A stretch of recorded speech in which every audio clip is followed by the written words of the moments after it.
दीर्घकालीन असते, तिला खूप संयमाने जावं लागतं, खूप आत्मस्वरूपी जावं लागतं.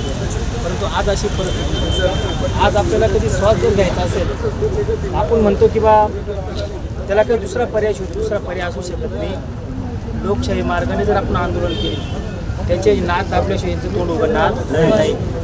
भविष्यात आपण जोडग्याला देखील रास्ता रोको आंदोलन केला तरी ह्याच संख्येने आपण जोडग्याला हजर राहिलं पाहिजे. जळगाव चोंडीला 22 तारीख माझ्या मताने 24 तारखेला आपलं बाजार कधी असतो आपल्याला शनिवारी आपण रास्ता रोको आंदोलन